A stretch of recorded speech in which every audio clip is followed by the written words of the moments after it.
Kabanata 1351. Ilang beses nang ipinakita ni Dylan ang galit niya kay Thomas, pero ito lang ang pagkakataon na taos-puso siyang nagpapasalamat kay Thomas. Kung wala si Thomas, malamang patay na ngayon ang kapatid niya. Natakot siya na mangyayari ang hindi inaasahan kanina. Napalunok siya at bumangon sa lupa bago niya pinagalitan ang kanyang mga tauhan. Anong ginagawa niyo? Bakit hindi niyo tinali ang aso? Mga basura kayong lahat. Ibabawas ko ang isang buwang sweldo sa bawat isa sa inyo. Bakit nakatayo ka pa dyan? Pilasin mo at patayin mo ang asong ito. Takot na takot ang ilan sa mga tauhan niya. Kung ang leeg ni Daisy ay nakagat ng aso, malamang patay na rin sila ngayon, kaya galit na galit din sila sa aso. Napakasama ng aso na ito. Ang lakas ng loob mong kagatin si Miss Martin. Mga kapatid, patayin natin ito. Isang grupo ng mga tauhan ng pamilyang Martin ang lumakad hawak ang iba't ibang uri ng armas. Habang naghahanda silang patayin ng aso, biglang itinaas ni Thomas ang kanyang kamay. Teka lang. Mr. Mayo, ano yun? Huwag niyong patayin ang aso. Ha? Natigilan ng ilan sa mga tauhan nang marinig ito. Nagbibiro ba si Thomas? Muntik nang mapatay ng mabangis na aso si Daisy. Bakit nila ito hahayaang mabuhay? Kahit papaano ay nagpasalamat si Dylan kay Thomas kanina, pero nawala rin ang pasasalamat sa kanyang puso nang marinig ito. Kaya lumapit siya at sinabing, Thomas, alam mo ba ang pinagsasabi mo? Tumingin si Thomas sa aso na hawak niya at makikita ang simpatiya sa kanyang mga mata. Kasunod nito ay kaawa-awa niyang sinabi, actually hindi ito kasalanan ng aso. Nahuli mo ito dahil gusto mong patayin ito ng aso ng naunang aso. Pagkatapos nitong makaligtas dahil sa kanyang malakas na determinasyon, gusto mo naman itong patayin. Sa oras na nakita nitong nakabukas ang pinto, hindi na ito makapaghintay na tumakbo palabas. Pero saan ito mapupunta sa malaking mundong ito? Ito ay isang malaking restaurant at ito ay puno ng mga tao. Isa lang itong malungkot na aso. Kakaiba lang ang kinikilos nito dahil tinakot natin ito. Tingnan mo ang mga mata niya. Mukha itong malupit at walang awa pero puno rin ng lungkot at paghihirap ang titig nito. Ang bigat ng loob ko kapag nakikita ko ito. Kaya sana ay hayaan mo itong mabuhay. Natulala si Dylan dahil sa mga sinabi niya. Hindi ba isang aso lang naman ito? Bakit niya ito ginagawang mas nakakaawa kaysa tao? Naaawa ba talaga si Thomas sa aso o sadyang nagpapanggap lang siya? Nag-alinlangan si Dylan habang si Daisy naman ay inaayos ang kanyang sarili. Kumunat ang kanyang noo at sinabing, Dylan, sa tingin ko ay tama si Mr. Mayo. Nakakaawa talaga ang asong ito. Sa simula pa lang nang sabihin niyo na magkakaroon ng dog fitting show, ayaw ko na talaga ito. Dylan, 10 taong gulang pa lang si Betty. Bakit mo isinagawa ang walang awa na show na ito? Parang nahihiya si Dylan pagkatapos siyang pagsabihan. Agad na humakbang ang kanyang mga tauhan at sinisi ang kanilang mga sarili. Miss Martin, hindi ito kasalanan ni Mr. Martin. Kasalanan namin ito dahil kami ang nakaisip ng ganitong idea. Maling payo ang ibinigay namin kay Mr. Martin. Kung sarili nila ang sisisihin nila, baka mabawasan ng kaunti ang kahihinatnan ng kanilang maling desisyon. Ipinakita nila ang kanilang pagsisisi para makabawi sa kanilang pagkakamali. Napangisi si Dylan. Akala niya ay medyo matalino pa rin ang mga staff, kaya hindi na niya kailangang maging malupit sa huli. Nagpatuloy sa pagsasalita si Daisy, nakakaawa talaga ang asong ito. Tangayon ako sa suggestion ni Mr. Mayo. Pwede bang pabayaan na lang natin siya? Dahil si Daisy ang nag-request, ano pa ba ang masasabi ni Dylan? Dahil dito ay lumapit siya at sinabing, okay. Dahil ito ang desisyon ng mahal kong kapatid, paano ko papapatayin ang aso? Isa pa, hindi magandang pumatay sa isang napakagandang araw. Pero ang asong ito ay talagang masyadong mabangis, kaya hindi ko na ito aalagaan pa. Natatakot talaga ako kapag nakikita ko ito. Kabanata 1352. Pagkatapos nito ay sinabi ni Thomas, okay lang, ako na ang mag-aalaga sa kanya. Ha, nabigla si Dylan. Thomas, gusto mo bang magampon ng mabangis na aso? Hindi ba parang hindi ito bagay sa status mo? Malumanay na ngumiti si Thomas. Walang ipinanganak na maging marangal sa mundong ito. Sa totoo lang, gusto ko ang karakter ng asong ito. Naiisip ko ang sarili ko dito noon. Pareho talaga sila. Mayroon silang mga mata na nagpapalabas ng malamig na aura at kaya nilang gumanti kahit na napilitan sila sa isang dead end. Tumanggo sa kanya si Dylan. Okay, Dahil ayaw ko ito at gusto mo itong ampunan, ibibigay ko na lang ito sa'yo. Ginawa iyon ni Dylan bilang pasasalamat sa pagligtas sa buhay ni Daisy kanina. Gayunpaman, hindi maayos ang relasyon nila ni Thomas. Gustuhin man niyang manghingi ng pabor kay Thomas, hindi niya ito ipapaalam. Tinitigan ni Thomas ang aso na nasa kanyang mga mata. Galit na galit pa rin ito habang pilit na kumakawala ito sa pagkakahawak ni Thomas. Mukhang hindi matatahimik ang aso sa lalong madaling panahon.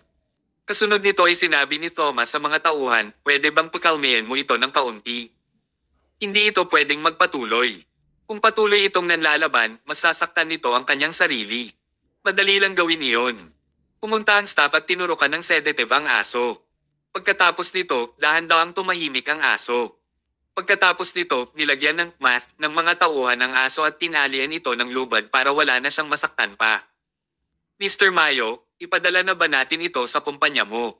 Oo, salamat. Walang anuman. Hindi nagtagal, nilayo ng mga staff ang aso. Sa oras na ito, tumayo si Arthur at pumalakpak para kay Thomas. Nang makita siya ng iba, tumayo rin agad ang iba at pumalakpak. Napahinto si Thomas. Mr. Martin, para saan ito? Medyo naantig si Arthur habang sinasabi niya, Mr. Mayo, iniligtas mo muna ang asawa at apo ko. Pagkatapos, iniligtas mo ang aking bunsong anak na babae. Hindi na kailanman masusuklian ng pamilyang Martin ang iyong kabutihan. Bukod pa dito, naantig ako sa iyong mabuti at mapagbigay na puso. Oh, napakaganda kung magiging miyembro ka ng pamilyang Martin. Nakakatuwa ang sinabi niya. Sabay-sabay na napatingin ang lahat kay Daisy. Alam ni Arthur kung ano ang iniisip ni Daisy at handa siyang i-match ang kanyang anak kay Thomas. Biglang nahiya si Daisy kaya namula agad ang kanyang mukha. Gusto niyang magtago pero gusto niyang makasama si Thomas ng kaunti pa. Pagkatapos nito ay umupo na ang lahat. Kasunod nito ay sinabi ni Arthur kay Thomas, Mr. Mayo, nakita namin ang iyong mga kakayahan kaya kailangan ko ang tulong mo sa isang bagay. Iniisip ko kung papayag ka bang gawin ito. Ilang sandali pa ay ipinakita ni Thomas ang kanyang braso. Sabihin mo lang ito, Mr. Martin. Sige. Ang anak kong babae ay nakakatanggap ng ilang kakaibang mga sulat at regalo kamakailan. Malakas ang kutob ko na may mananakit sa kanya, kaya nag-aalala ako dahil dito. Mr. Mayo, pwede bang bumaba ka sa iyong kasalukuyang social status at maging bodyguard ng aking anak sa loob ng ilang araw? Kapag nahanap na ang salarin, matatapos na agad ang problemang ito. Hindi namin masyadong uubusin ang oras mo. Ano? Makikita na hindi komportable si Thomas sa kanyang kahilingan. Sa totoo lang, walang problema para sa kanya kung maging bodyguard siya, pero bakit parang peke ang lahat? May tao ba talagang may lakas ng loob na gawa ng masama si Miss Martin? Gusto ba nilang mamatay? Parang excuse lang ito para i-match si Thomas kay Daisy. Kabanata 1353. Si Arthur ay isang matalinong tao. Nakita niya kaagad ang pag-aalinlangan ni Thomas, kaya sinenyasan niya ang isang staff sa gilid. The person took the hint and immediately added, Yeah, Mr. Mayo, Miss Martin is kind and gentle. Nakakainis talaga kapag pinagtitinginan siya ng masasamang tao. May nagsusulat kay Miss Martin kamakailan at ang mga nilalaman ng mga sulat ay napaka-weird. Hindi rin sila tinuturing na love letters. May mga salitang tulad ng magkasama tayong mamatay at ang ilang mga rosas na may mantsa ng dugo ay pinagdugtong din. Ito ay nakakatakot. Ang bagay na ito ay nakakabahala kay Mr. Martin kamakailan kaya tulungan mo kami, Mr. Mayo. Bahagyang kumunat ang noo ni Thomas. Parang hindi peke ang pangyayari matapos niyang pakinggan ang kanilang sinabi. May mga taong may masamang intensyon na talagang nakatingin kay Daisy. Ito ay isang magandang pagkakataon para kay Thomas na makabalik sa mabuting pakikitungo sa pamilya Martin. At saka, tinulungan siya ni Daisy noon kaya wala siyang dahilan para tanggihan ang kahilingan. Kaya naman, tumanggo si Thomas. Kung ganoon ang kaso, tutulungan kita. Ang galing, sabi ni Arthur. Ang aking anak na babae ay kadalasang napupuot sa mga lalaki. Noong una, kumuha ako ng ilang malalakas at matipunong bodyguard para protektahan siya, ngunit itinaboy niya silang lahat. Mr. Mayo, since you'll be there now, I'll feel more assured. Himala, hindi tumalon si Dylan at kinalaban si Arthur sa pagkakataong ito. Actually, ayaw niyang makita si Thomas na kasama si Daisy. Pero, ayaw niyang masaktan si Daisy. Gaya nga ng sinabi ni Arthur, isang pervert ang gustong saktan si Daisy at hindi pa nila nahuhuli ang lalaki. Samantala, ayaw ni Daisy na napapaligiran siya ng mga lalaki kaya talagang delikado para sa kanya. Kung si Thomas ay nasa paligid, ang problema ay malulutas. Hindi na hinintay ni Daisy na samahan siya ni Thomas. Higit sa lahat, sino ang makakasakit sa kanya kapag nandyan si Thomas? Haha, maliban na lang kung gusto ng taong iyon na mamatay ng bata pa. Umigop ng alak si Dylan. Daisy, hahanapin ko ang jerk sa lalong madaling panahon. Huwag kang mag-alala. Dagdag pa ni Thomas, pero I think kailangan ma-delay ng 2 araw ang usapin ng bodyguard. Ang Sterling Technology ay maglulunsad ng isang bagong produkto bukas, kaya sa tingin ko ay hindi ako magkakaroon ng oras. Walang problema, sabi ni Arthur. Magsimula tayo sa makalawa. Ginoong Mayo, ikaw ang magiging bodyguard ng aking anak at poprotektahan siya 24 na oras sa isang araw. Hindi mo siya dapat iwan kahit na umalis siya para maligo o pumunta sa banyo. Ano ba naman yan? Hindi napigilan ng mga tao sa hapag na tumawa. Gusto ba ni Arthur na maging manugang si Thomas? Ano ba kasing sinabi niya? Pulang-pula ang mukha at leeg ni Daisy. Dad, anong kalokohan ang sinasabi mo? Ano? Ito ay para sa iyong sariling kapakanan. Nag-aalala ako na baka may mangyaring masama sa iyo. Hindi na kita kakausapin. Sa gitna ng awkward at masayang kapaligirang iyon, natapos din sa wakas ang hapunan pagkatapos ng halos 2 oras. Pagkatapos ng hapunan, personal na pinaalis ni Arthur at ng kanyang pamilya si Thomas. Sa pagbabalik, nagpakawala ng mahabang buntong hininga si Thomas. Hindi niya talaga alam kung maiiyak ba siya o matatawa sa mga pangyayaring naranasan niya ngayon. Ang mga bagay ay nabuo sa isang ganap na naiibang paraan mula sa kung ano ang kanyang binalak. Naligaw ang pinakamabuting plano niya. Sa kabutihang palad, ang huling kinalabasan ay nanatiling pareho. Nakangiting sinabi ni Aris, Commander, congratulations sa matagumpay na pakikipag-alyansa sa pamilya Martin. Hindi bababa sa hindi natin kailangang mag-alala tungkol sa pag-atake ng pamilya Martin at ng pamilya Gomez ng magkasama sa hinaharap. Iyon ang pinakamahalagang bahagi. Kalmadong sinabi ni Thomas, ang unang hakbang ay matagumpay na natapos at nakatanggap din ako ng kabayaran para sa pabor na ginawa ko para kay Arthur. Susunod ay ang bagong paglulunsad ng produkto bukas. Matagal nang pinlano ni Thomas ang bagong produkto. Samantala, personal na natapos at palihim itong ginawa ng cancer. Agad silang nagpadala ng mensahe sa mga gumagamit kasunod ng kanilang pag-alis sa pamilya Gomez. Talaga, ito ay upang sabihin na ang Sterling Technology ay hindi babagsak pagkatapos umalis sa pamilya Gomez. Ang Sterling Technology ay ang pinakamahusay sa industriya. Gayunpaman, pwede ding isipin na ang pamilya Gomez ay hindi hahayaan ni Thomas na ilunsad ang kanyang mga bagong produkto ng maayos. Tiyak na gagamit ang pamilya Gomez ng lahat ng uri ng komplikadong pamamaraan sa paglulunsad ng bagong produkto bukas. Isang magandang palabas ang isasagawa. Pagbalik nila sa kumpanya, nagmamadaling lumabas si Diana bago naglakad si Thomas sa main entrance ng kumpanya. Tinuro niya ang mukha ni Thomas at pinagalitan siya. Thomas, anong ginawa mo? Anong nangyari? Anong nangyari? Mas mabuting tingnan mo kung ano ang nangyayari ngayon. Inayla ni Diana si Thomas papasok ng gusali. May kulungan ng aso sa lobby at may payat at maruming ligaw na aso sa loob nito. Ang asong number 2 ang iniligtas ni Thomas sa birthday party. Ang mga tauhan ng pamilya Martin ang naghatid nito doon. Bahagyang ngumiti si Thomas habang sinabi niya, hiniling ko sa mga tao na ipadala ang aso. Iyon lang ang dahilan kung bakit ako mas naiinis ngayon. Sabi ni Diana. Hindi ako tutol na gusto mong magampon ng aso at maaari ko ring tanggapin kung nais mong panatilihin ito sa kumpanya. Pero, pwede ka bang magkaroon ng class at taste? Paano mo maaampon ang ganoong karuming ligaw na aso? Tingnan mo, patuloy itong nagngangalit ang mga ngipin. Tuwing may lumalapit dito, tumatahol ito. Madungis din ang katawan nito. Iniisip ko kung gaano katagal itong hindi naliligo. Napakabaho nito, kaya tiyak na marami itong bakterya sa katawan. Ito ay sobrang nakakadiri. Thomas, hindi mo magagawa ang gusto mo. Walang magawa si Thomas na nagsuot ng mapait na ngiti.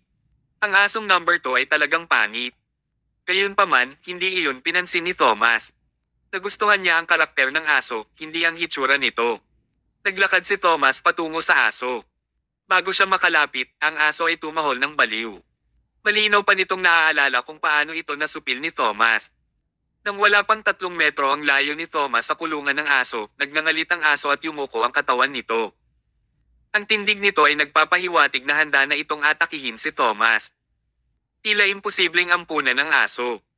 Hinawakan ni Diana ang kanyang noo gamit ang isang kamay para ipakita na hindi siya makapagsalita. Sa sandaling iyon, puminto sa paglalakad si Thomas at malamig na tinitigan ng aso. Nagpalabas siya ng isang mabangis na kalupitan na pag-aari ng Diyos ng digmaan.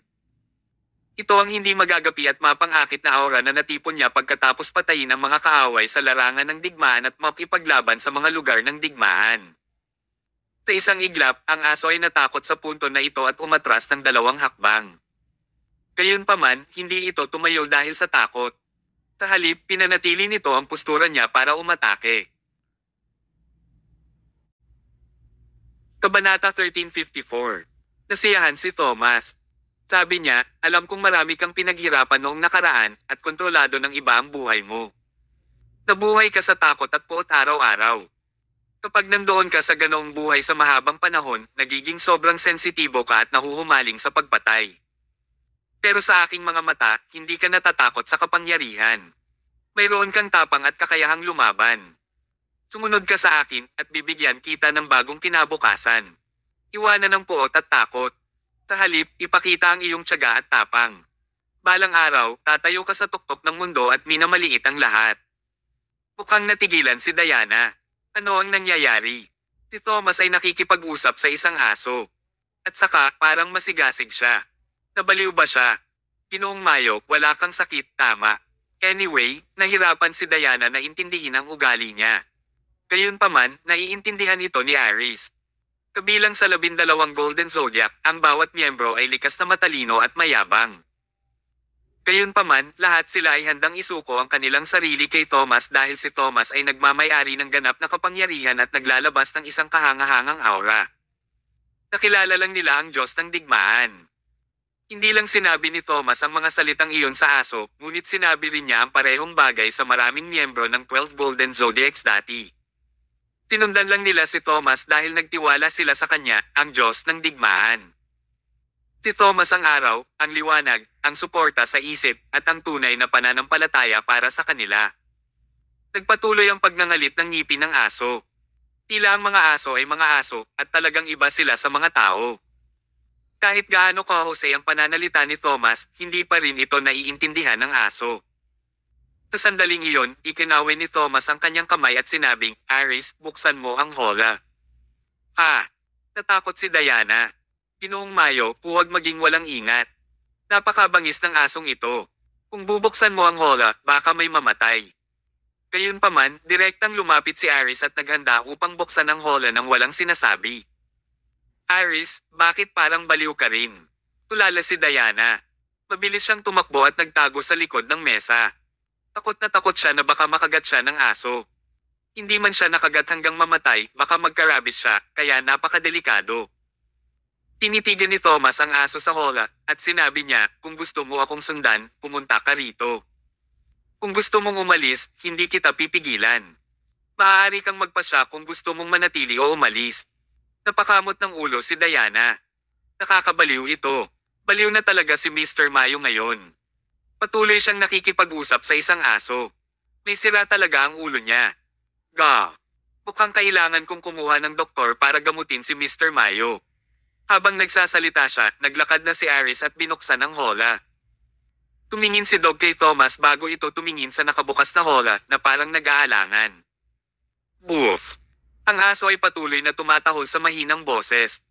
Pagkatapos, habang nakatingin ang lahat, dahan-dahang lumabas ang aso sa hola. Kinabahan ng lahat at natakot sila na baka may gawin ang mabangis na aso para masugitan sila. Hindi sinalakay ng aso ang sinuman. Sa halip, tahimik itong naglakad patungo sa pangunahing pasukan ng kumpanya.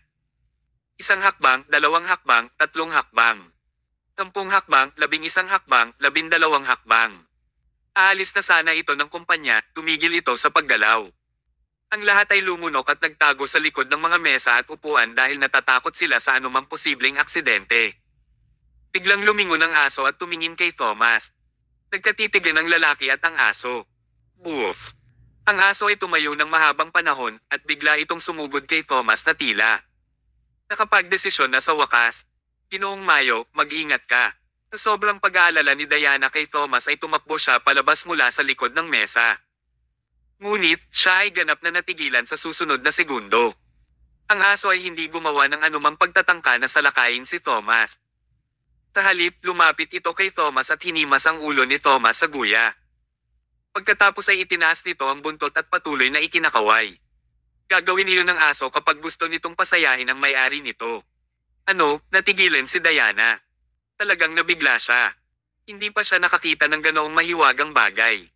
Parang nanunood ng pelikula. Noon lamang niya napagtanto na ang mga aso ay mayroon ding damdamin at ang mga aso ay maaari ding makipag-usap. Ito ay talagang nakapagtataka. Bahagyang umiling si Aris at sumili ang masayang ngiti. Sa wakas ay nakahinga rin ng maluwag ang lahat. Sa oras na ito, yumuko ng kaunti si Thomas at hinaplos ang ulo ng aso gamit ang kanyang kamay. Mula ngayon, ikaw na ang magiging loyal partner ko. Ipinapangako ko sa iyo na dadalhin kita sa tuktok ng mundo at hahayaan kang makita ang tanawin mula sa itaas. Pagkatapos ng maikling katahimikan, tinitigan ni Thomas ang aso at sinabing, mula sa araw na ito, magkakaroon ka ng kalayaan at dignidad. Ang iyong nakakainsultong lumang pangalan ay hindi na gagamitin. Bibigyan kita ng bagong pangalan. Tatawagan kang Flame. Kabanata 1355. Inaplos muli ni Thomas ang ulo ni Flame ng ilang beses bago niya sinabi kay Diana, paliguan mo si Flame at ikuha mo ito ng makakain. Tiyaking mas malinis ito. Tinuro ni Diana ang sarili. Tinatanong mo ako. Oo. Hindi. Takot ako. Tumawa ng malakas si Thomas bago siya nag-wave ng kamay at umalis. Samantala, inosenteng nakatitig lang si Flame kay Diana at tila may inaabangan ito. Maingat na lumapit si Diana kay Flame. Ihahatid na kita para maligo. Kailangan mong maging mabuti. Bawal mo akong kagatin. Gustong sumagot ni Flame ng malumanay, kaya tumahol ito. Gayunpaman, sanay ito sa pagiging mabangis, kaya't naging malakas ang tunog ng balat nito. Natakot ito kay Diana kaya nagtago na naman siya. Ginoong Mayo, natatakot ako. Nang bumalik si Thomas sa kanyang opisina, hinailan niya ang kanyang sarili upang tumuon sa bagong kaganapan sa paglulunsad ng produkto bukas. Nakipaghiwalay na ang kumpanya sa pamilya Gomez. Ang kanilang kakayahang maging matatag sa lupa ay nakasalalay sa kung ang unang hakbang bukas ay maaaring maging isang sensasyon. Pinuksan ni Samson ang pinto, pumasok sa loob, at sinabi, Commander, may malaking problema. Ang ilang kumpanya na unang sumang-ayon na dumalo sa kaganapan ng paglulunsad ay tumawag muli upang tanggihan ang aming imbitasyon. Tumawag din ako sa maraming kumpanya, ngunit walang sumasagot sa mga tawag. Siyempre, ang Sterling Technology ay dating naka-attach sa pamilya Gomez, kaya gusto ng lahat na pasayahin sila. Ngayong nagkaroon ng bukas na salungatan ng Sterling Technology sa pamilya Gomez, natural na takot ang lahat na lumapit sa kanila. Ang sino mang makalapit kay Thomas ngayon ay magsasabi na sila ay laban sa pamilya Gomez. Kung gusto nilang maghiwalay, magagawa nila ito. Inulaan din ni Thomas ang sitwasyong ito. Kinuha niya ang phone sa table at may mga tinawagan. Hello, Mr. Wesley, hindi ba dadalo ang kumpanya mo sa launching event bukas? Ginoong Hall, mayroon ka bang nangyayari sa takdang oras? Ginoong Clarkson, may nangyari ba sa pamilya mo kaya hindi ka makakadalo bigla? Hindi mo ba pwedeng ayusin ang ibang staff na dumating? Ginawa niya ang lahat ng mga tawag at nakatanggap ng parehong sagot. Walang gustong dumalo sa bagong paglulunsad ng produkto ni Thomas. Nabigo sila bago pa man mailunsad ang produkto. Bahagyang natalo na sila bago magsimula ang labanan. Hindi ito magandang senyales. Sinabi ni Samson, kung wala itong malalaking kumpanya at negosyo na susuporta sa amin, ang paglulunsad ng kaganapan bukas ay sasalubungin ng may labis na kawalang interes. Grabe ito. Sandaling nanahimik si Thomas bago niya sinabing, wag na. Inaasahan ko ang sitwasyong ito. Paano ang media? Walang problema sa media. Naayos na ang lahat. Okay, ilalagay lang namin ang aming atensyon sa produkto at mga user. Nakuha ko na. Kasabay nito, sa punong tanggapan ng pamilya Gomez, ang ulo ng pamilya, si Nicolas, at ang kanyang apo, si Dominic, ay pinangangasiwaan din ang parehong bagay. Pumalaklak si Dominic habang sinasabi, Lolo, tinawagan ko na ang lahat ng kumpanyang inimbitahan ni Thomas at nakausap ko na sila. Wala sa kanila ang dadalo sa launch event bukas. Pagdating ng panahon, magiging mapanglo ang pangyayari. Titingnan ko kung paano mapapahiya si Thomas. Huminto siya saglit bago niya sinabing, pero may hindi ako maintindihan. Lolo, bakit hindi mo rin itigil ang media? Kabanata 1356. Pumalaklak si Nicholas. Kung pipigilan natin ang media, sino ang mag-uulat sa iskandalo ng launch event ni Thomas? Bukas, ipakikita ko sa media kung gaano kaiya si Thomas at ipaalam sa lahat sa Central City na bumagsak ang Sterling Technology pagkatapos umalis sa pamilya Gomez. Oh, nakikita ko. Nag-thumbs up si Dominic. Napag-isipan mo na, Lolo. Ang Sterling Technology ay nawala ng malaking halaga ng pera. Ang mga ito ay mukhang malakas sa ibabaw, ngunit sila ay marupok sa loob. Kung ang unang labanan ay hindi mahawakan ng maayos, sila ay babagsak ng walang pag-aalinlangan. Biglang iniba ni Dominic ang usapan. Umalaklak siya at nagtanong, Lolo, kapag si Thomas ay talagang dead end, magiging malupit ka ba o iiwas mo siya?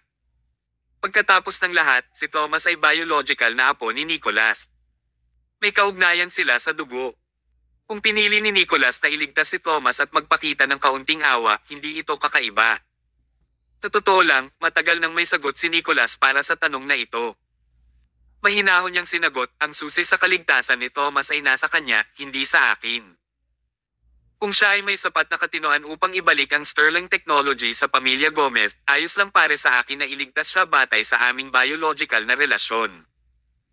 Ngunit kung siya ay masyadong matigas ang ulo at ipilit na tumayo laban sa akin, maaari ko lamang siyang turuan kung paano kumilos sa aming layunin para sa katarungan. Isang pangungusap lamang ang makapagtatapos sa kanyang mga salita. Ang mga taong sumunod sa kanya ay mabubuhay, habang ang mga hindi sumunod sa kanya ay mamamatay. Sa isang kisap mata, kinabukasan na. Sa tanghali, ang Sterling Technology ay masayang nagsagawa ng press conference sa Central City na may pinakamagagandang dekorasyon at pinakadakilang karangyan. Puno ng mga reporter ang hall. Ang pasukan ay napapaligiran din ng maraming nanunood at napakaraming tao. Naghihintay sila para sa bagong produkto ng Sterling Technology. Pero, noong nakaraan, tuwing naglalabas ang Sterling Technology ng isang bagong produkto, tiyak na pukawin nito ang kapaligiran sa industriya, at lahat ay hihikayat sa mga tao na dumalo sa kaganapan. Bakit napakalungkot ngayon at bakit walang nakadalo sa mga kumpanya? Casual na sabi ng isang dumaraan. Oo, ito ay lubhang kakaiba. Narinig ko na ang Sterling Technology ay humiwalay sa pamilya Gomez, kaya ang ibang mga kumpanya ay masyadong natatakot na maging masyadong malapit sa kanila. Kaya, nag-iisa ba ang Sterling Technology na walang anumang suporta ngayon? Kung walang gustong magtrabaho sa kanila, paano pa sila makakaligtas? Eksakto. Sa tingin ko, hindi na mabubuhay ng mas matagal ang Sterling Technology. Pinag-uusapan ng mga tao ang bagay na iyon sa pintuan. Sa malapit na hotel, nakaupo sina Nicholas at Dominic sa mga kumot malapit sa bintana na nakaharap sa mga lansangan. Uminom sila ng alak habang kumakain sila ng kanilang pagkain. Nakangiting sabi ni Dominic, nakikita mo ba, Lolo? Wala sa mga kumpanya ang dumating para suportahan sila. This time, dapat mapahiya si Thomas. Kahit gaano pa kaganda ang produkto niya, wala siyang magagawa. Kasabay nito, inilabas niya ang kanyang telepono nagtap sa ilang real-time na balita. Tingnan mo, Lolo. Ang ilang mga media outlet ay nagulat. Ang bagong kaganapan sa paglulunsad ng produkto ng Sterling Technology ay malungkot. Bumagsak na ang pinuno ng henerasyong ito. Umpisa pa lang ito. Pagkatapos ng kaganapan sa paglulunsad, magkakaroon ng balita mula sa lahat ng mga kumpanya. Sa pagkakataong ito, kailangan nating tiyakin na hindi na mababago ni Thomas magpakailanman. Humisi si Nicholas. Tuwang-tuwa siyang makita ang sitwasyon.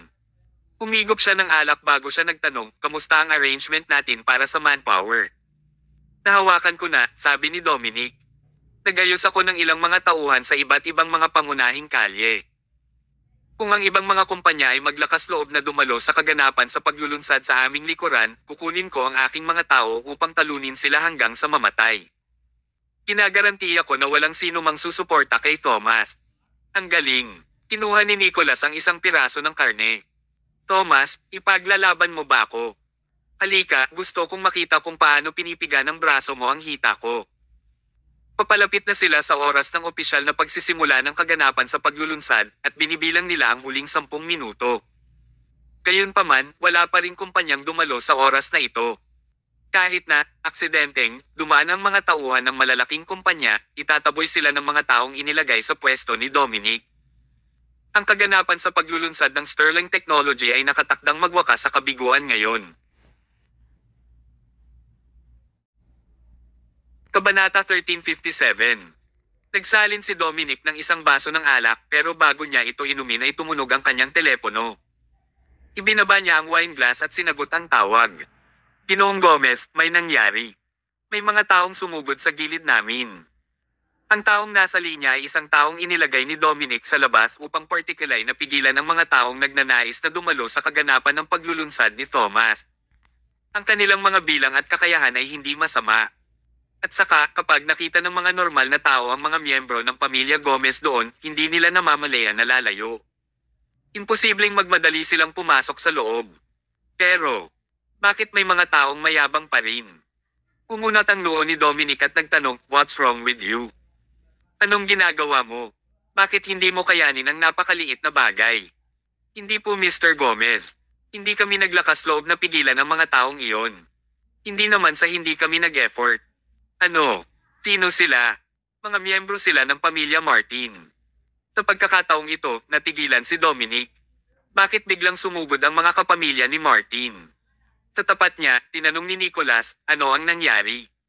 Tinapos ni Dominic ang tawag at kinakabahang sinabi, biglang sumugod ang mga miyembro ng pamilya Martin sa hindi malamang dahilan. Parang dadalo sila sa launch event ni Thomas. Ha! Natigilan din si Nicholas. Ang Sterling Technology ay talagang nagkaroon ng isang kawaila-hilakbot na relasyon sa pamilya Martin sa nakaraan. Bagamat nahiwalay na sila sa pamilya Gomez, hindi naman sila agad nakabuo ng relasyon sa pamilya Martin, di ba? Hindi pa niya narinig ang tungkol dito. Pero tingnan natin. Talagang balisa si Nicholas. Kung talagang sumilong si Thomas sa pamilya Martin, magkakaroon ng mas malakas na suporta ang Sterling Technology at mas mahirap talunin si Thomas. Umalis silang dalawa sa restaurant at tumingin sila sa direksyon ng Sterling Technology. Pagkatapos, agad nilang nakita ang isang dosenang mga sports car na pinaharurot. Agad na tumabi ang mga dumaraan. Pinuksan ang mga pinto ng mga sasakyan at lumabas ang ilang bodyguard. Isang nasa gitnang gulang na lalaki at isang batang babae na halos 20 taong gulang ang lumabas sa sasakyan sa gitna.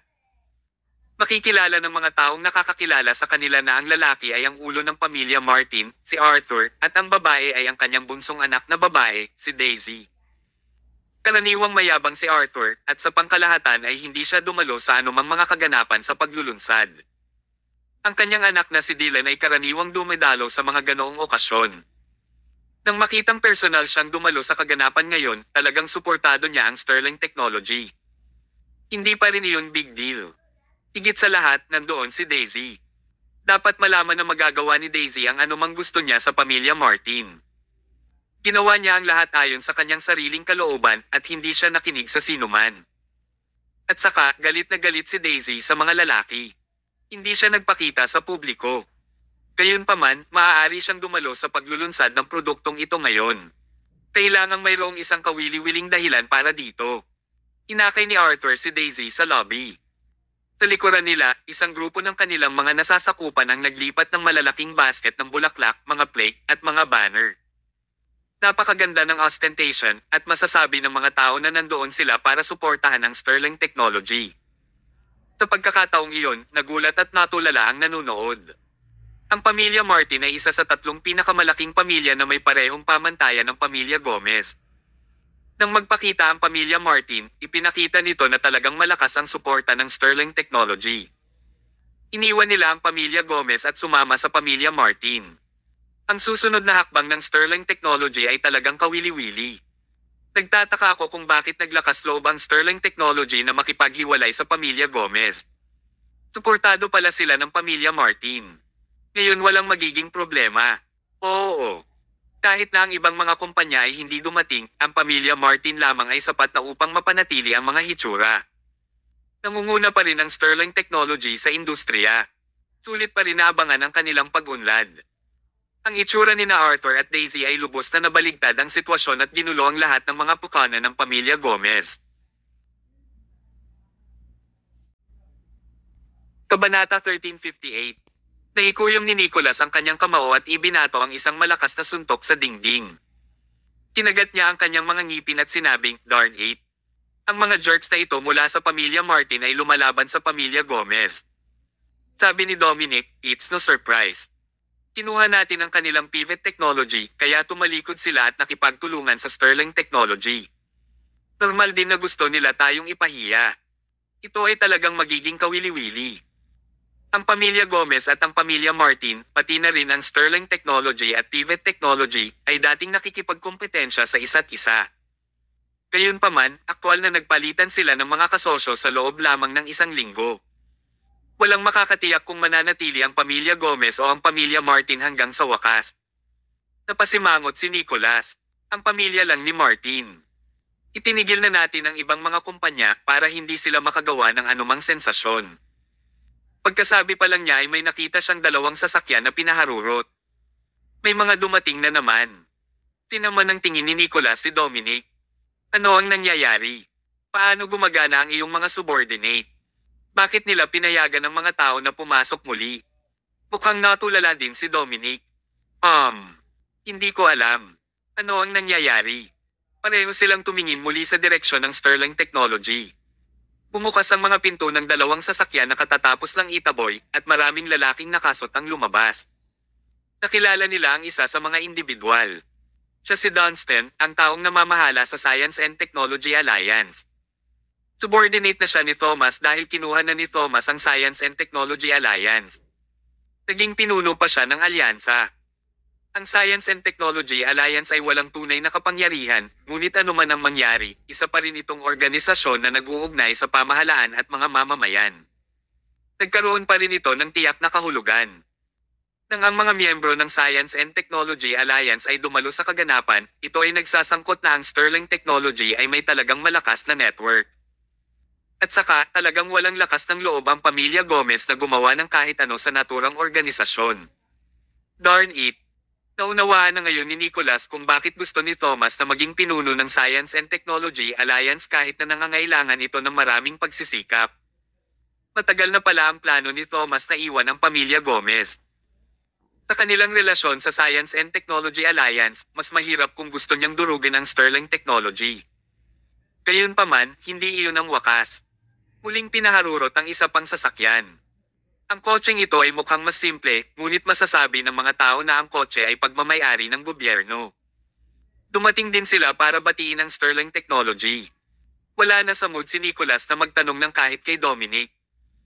Alam niyang natakot ang kanyang mga nasasakupan na ihinto ang sasakyan ng gobyerno. Gayunpaman, na-curious din siya. Sino ang kinatawan ng pamahalaan na dumalo sa isang kaganapan sa paglulunsad na inorganisa ng mga regular na tao? Bumukas ang pinto ng sasakyan at lumabas ang isang grupo ng mga tao. Agad nilang nakilala ang mga taong dumalo sa launching event. Sila ay mga miyembro ng Academy of Social Sciences at ang namumuno sa grupo ay si Alan, ang direktor ng Academy of Social Sciences. Pumasok din ba ang mga miyembro ng Academy of Social Sciences? Talagang nakaramdam ng pananakot si Nicholas sa puntong ito. Ang Academy of Social Sciences ay isang marangal na presensya at hindi sila madaling dumalo sa gayong mga kaganapan.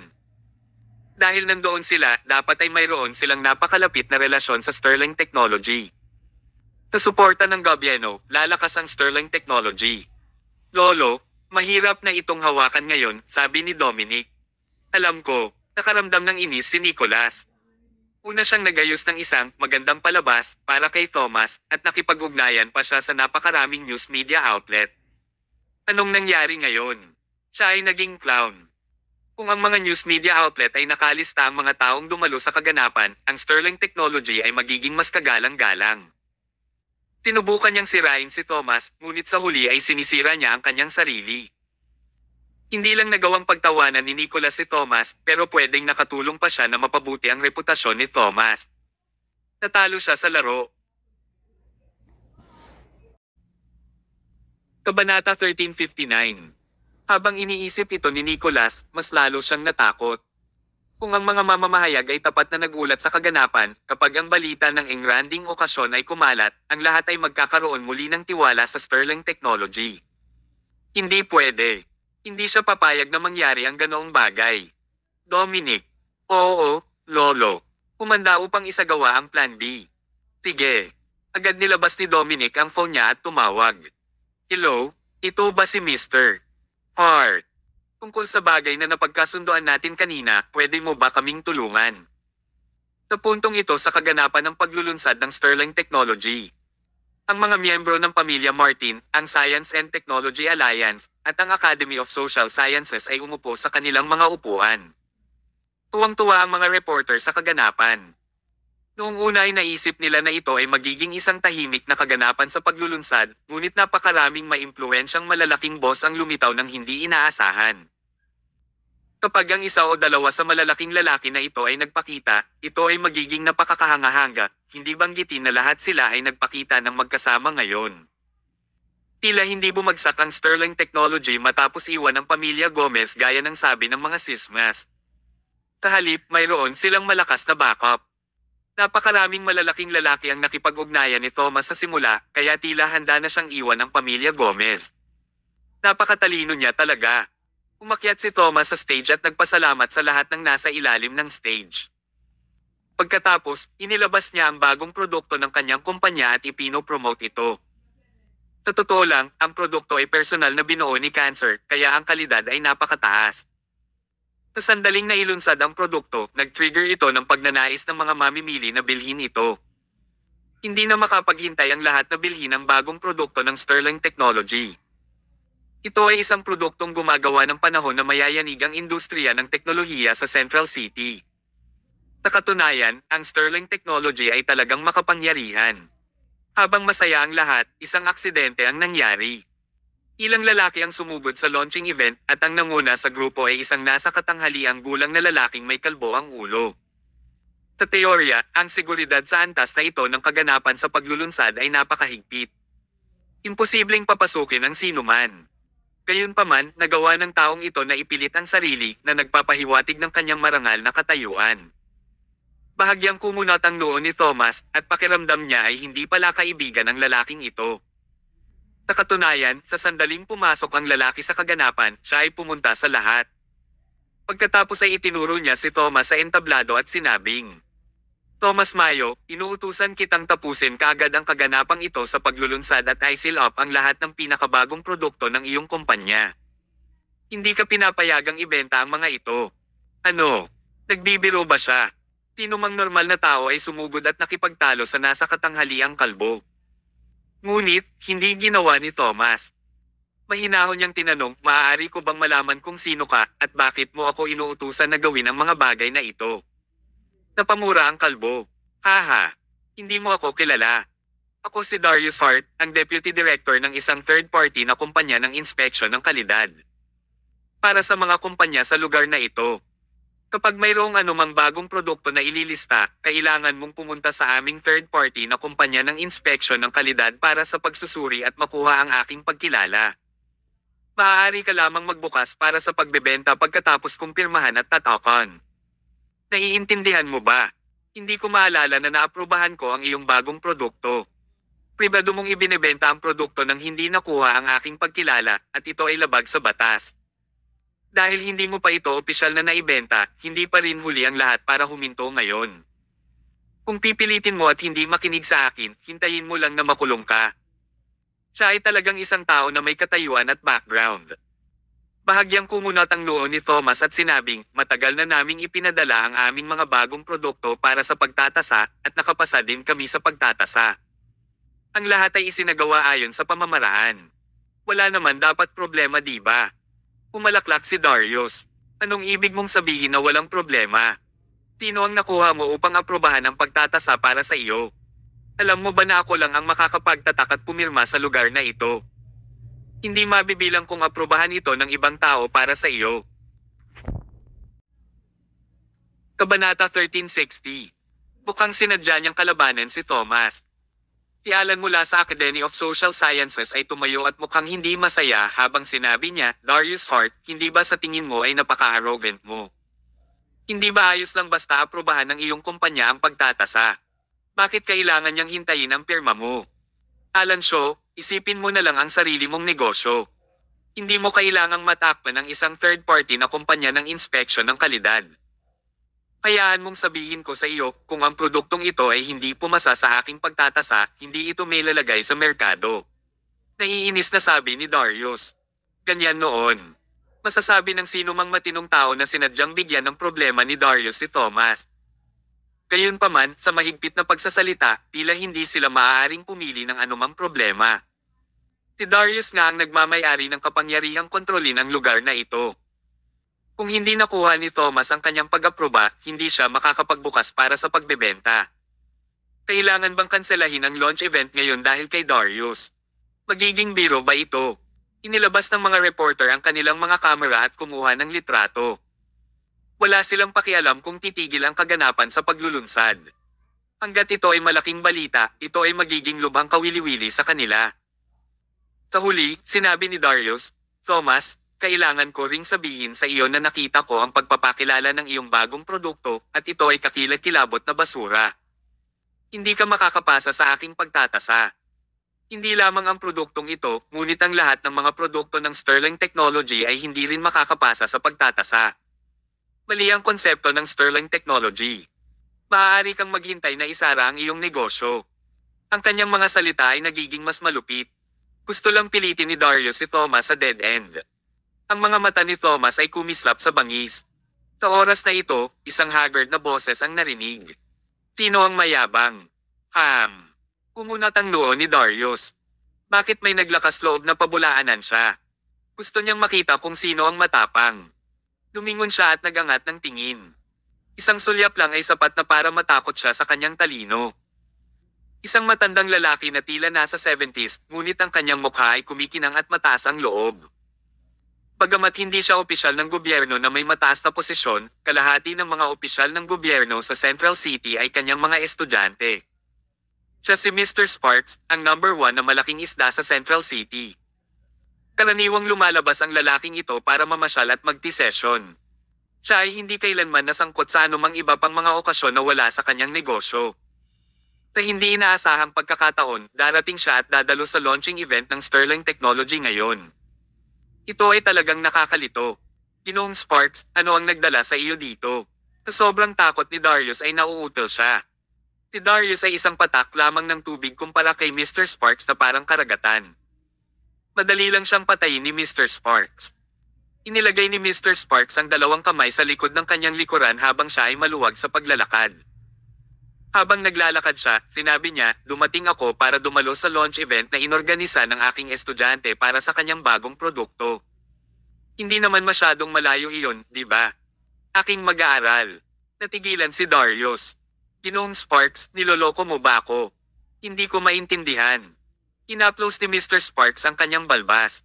Hindi mo ba alam na si Thomas ay estudyante ni Franklin? Si Franklin ay estudyante ko noon. In short, hindi ba't estudyante ko rin si Thomas? Dahil guro niya ako, may masama bang dumalo ako sa kanyang bagong event ng paglulunsad ng produkto? Natahimik si Darius. Sa totoo lang, kinasusuklaman ni Mr. Sparks ang iba dahil sa pagiging mapagpanggap at paggamit ng kanyang pangalan. Gayunpaman, hindi ito iniwasan ni Mr. Sparks ngayon. Nagkusa pa siyang kilalanin si Thomas bilang kanyang estudyante. Ipinakita nito ang kanyang intensyon na protektahan si Thomas. Kung gusto ni Mr. Sparks na protektahan si Thomas, sino ang makakasagot?